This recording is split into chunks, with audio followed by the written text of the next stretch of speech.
question that would require a very long answer, probably. I'm not very good in understanding this point about which you are talking about.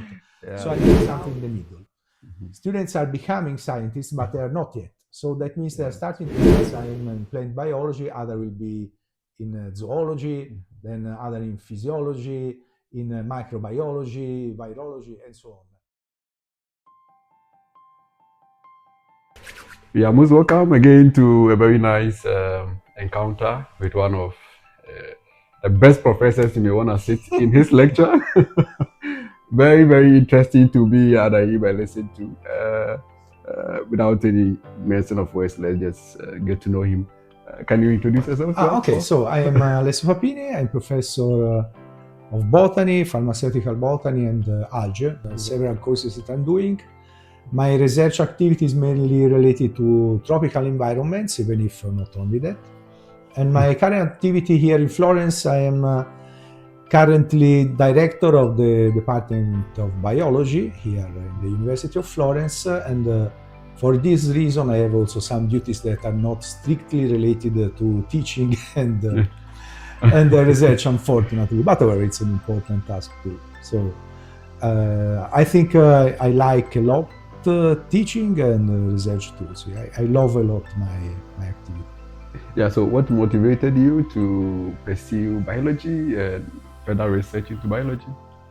I was particularly motivated since when I was very young to work in science, I would say. Not only biology, I was very interested also in chemistry, particularly. It's another sector in which I was interested. And I started working with biology because I loved living organisms, not only plants. I liked a lot also marine animals, dolphins. And then I started working on plants, particularly because I had an uncle who was an expert in plants. He was not a botanist. He was only a collectionist, so to say. And he taught to me how plants are diverse one from the other, so the biodiversity of plants. Yeah. Oh, okay. So how long have you been in this field? How long have you done research? I began doing research in 1991, so that is already more than 30 years. Wow. Even if I started research since I was a student, so to say. So I consider beginning my research activity in the final part of my student activity, I would say. Then I worked also in a pharmaceutical industry, so I didn't do only research. In pharmaceutical industry, you have a completely different vision on the world. So you see also the applications of what you are studying. So this is very interesting. You understand also how also things that are apparently interesting only from a scientific point of view, in reality, they are very important also in the society, for economy, and so on. So I think it was an important experience. I did it for 3 years, and then I started with my PhD in evolutionary biology. So I started with evolutionary biology, and then I became more or less a microscopist. I would say from a technical point of view, my main activities are related to microscopy and DNA sequencing. Oh, okay, that's nice. But so you were in a working field as a pharmaceutical company, and then you left to teach. Why that? Do you love teaching more than working in? But in reality, my desire was at the time not to teach, but to make research. So I was interested in research. The pharmaceutical industry, the pharmaceutical company was also very interesting, very dynamic too. So there were many opportunities also to follow several activities in the company. But however, I needed to do something more in research. So trying to get more in depth with understanding the processes governing the formation of secondary metabolites that can be, of course, important for pharmaceutical industry and so on. So I started working on plants and research for that reason. But would you say that it's more advisable if you happen to be a student to do more of a bit of industrial work, or go out there to explore other job opportunities before teaching? It gives you that experience? That's a very good question, and probably not many people working in the university had an opportunity to have also some experience in a company. I think it's very important, also because later when you start your research activity, you understand immediately why your research activity is important. Okay. And another aspect that maybe is not to be considered so important is that you are, however, used to a type of working activity that it's not exactly the same that you will have in the academy, in the universities or our research centers. Of course, when you work in a company, you must think about money first. While if you work in a research institution, nowadays you have to think about money too, but it's not probably your first, your main goal. So probably money was not my main goal. This is very typical. So this is also important for your ideas about your future. If your main interest is to have a good career for your family, for you, to also to have the opportunity to have a faster career, I would say a private company is better than a research institute. In research in the universities, you have to consider that before you start having a fixed term position, you will need some time, and probably the salary won't be comparable to what you can obtain in a private company. So these are two different aspects. Okay. Freedom against money, so to say. Well, it's not completely true, but to give you an idea. So. Okay, that's good. That means to teach, it comes with passion. To research, it comes with passion. Not money is important, but the passion is more important. Yeah, great. Exactly. So, but do you believe with current world trends now, like biodiversity laws, climate change, all the challenges that are coming up, do you believe that science is the solution to all these problems? Currently, this is also a very difficult question that would require a very long answer, probably. But I try to do my best in limiting my answer.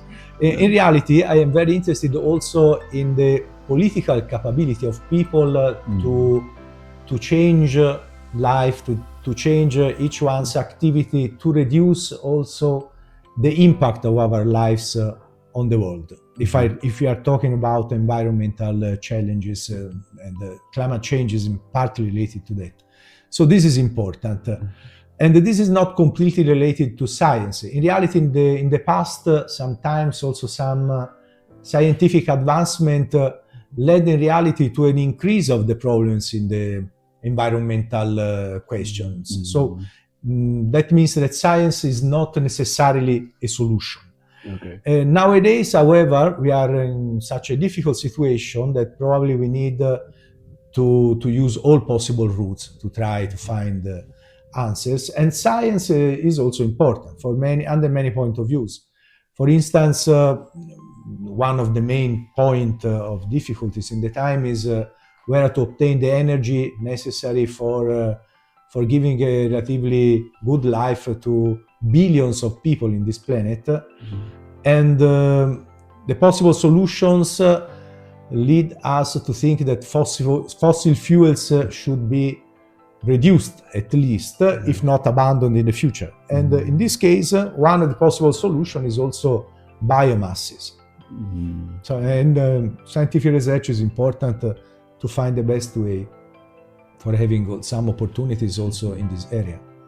Also in food industry, it is very important, probably scientific knowledge for reducing the impact on the environment, increasing the yield of food plants particularly, and also to be able to cultivate food plants also in areas, in territories that are nowadays difficult for cultivation. Think about soil that are full of salty soils or arid environments. So there are a lot of environmental problems that are increasing that need to be solved by a more modern agriculture. So from this point of view, particularly investigation on plants, botany is very important. Great. So throughout your research, you said you've been a researcher for about 30 years now. Comparing that time when you started research to this current time, what would you say have been the changes or the major challenges that have come along throughout your research years? And also, just some of the challenges we have now you've listed in trying to solve it with science creating more problems. What have been the challenge and the way forward? You do always very complex questioning. No, that's good in reality. That's very good. But each of these questions in reality could need several hours of answers. So, Yeah. But however, no. Again, I try to limit my answer as much as I can.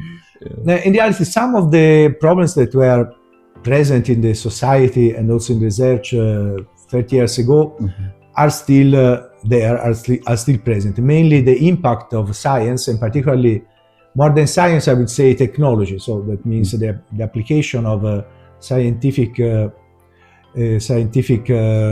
discoveries in the society. You have some of these technological applications that led in reality to an increase in problems. Think about the developing of cars, of movement, the increase in commerce all over the world. Of course, it brings to important advantages. We can have probably wares at relatively low price, but at the cost of an increase in energy uses. So from this point of view, the improving in technology led also to an increase in problems. Nowadays, probably the interest of scientists, of politicians, and of all people, I would say, there is a higher interest with respect to the past. Of course, maybe that at the time when I was young and I started research, you must consider that in Italy, Europe, I would say, the world was divided. We felt that the world was divided in two. We had the western part of the world with a specific political and economical system, and then the communist part of the world with other I would say other expectative, other way to live, and so on. So from this point of view, nowadays there are always divisions, of course, but divisions of other types. So in this case, I think there is a reduction in the distances between people, at least from a cultural point of view. But of course, there are other countries that want to improve their economical condition, and that means that this gives a new challenge. So how to make it possible that all the world can develop its way of life without impacting on the environment so much that it could be not possible to recover anymore. So this is the challenge nowadays. Probably 30 years ago, it was not clear that it was so important. A few people thought about the importance of the environmental challenge 30 years ago. Nowadays, more or less everybody think about it. Maybe in positive or in negative terms. So it's an important question in any case. Oh, okay, that's good. So in these 30 years, which field have you really based your research coming up? Where have you really based much of your research? And as I was saying before, my main activity as a scientist was a microscopist. So that means that a lot of my best scientific articles. Probably I should clear from this point of view. The main production of a scientist is a scientific article. So this is very different with respect to the industrial companies. Industrial companies must sell something, while scientists must produce something that other people will read. So a scientific article. And my most important scientific articles were mainly about cells. So how, for instance, cells belonging to sexual reproduction in plants develop for allowing the formation of seeds, anthers, ovaries, so parts of the flowers. And at the time I thought that it was an important thing in se, so in itself. But in reality, then I saw that this part of scientific activity is starting to gain importance also for improving sexual reproduction in areas where it is not so easy. So plants that are important, that where it is starting to be more difficult to obtain the right number of seeds, for instance. In that case, also this part of the scientific activity can be very important. Oh, great.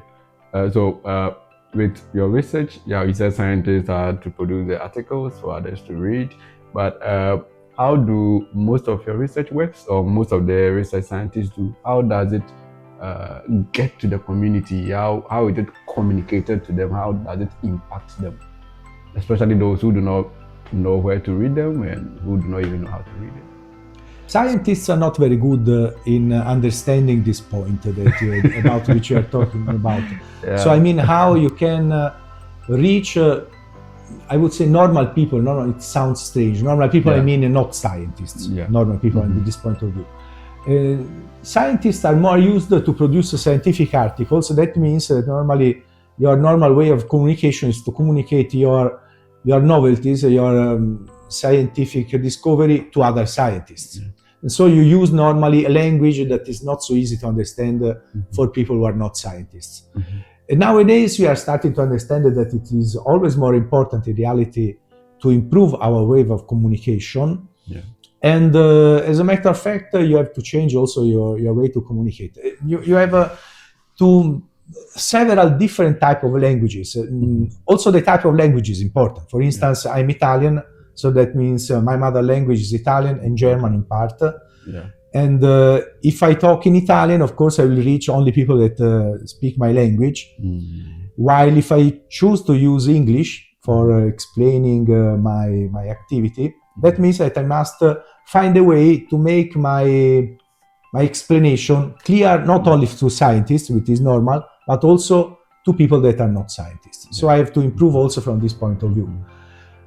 Probably some of very common way to try to explain what we are doing are examples. So this is very important. Also, when we teach, it is also important because students are something in the middle. Students are becoming scientists, but they are not yet. So that means they are starting to learn our scientific language, but they are not yet able to use this language completely. So that means that by teaching, you start using something in the middle between common language and scientific language, using many examples. I think that teaching is a good bridge between the scientific language and the normal people language. Oh, great. I just want to relate this information to the community and the people who may not understand the scientific language, as you just said it. So as part of it, can you, in a layman's language, in a layman's understanding, can you explain to us the work you are doing and how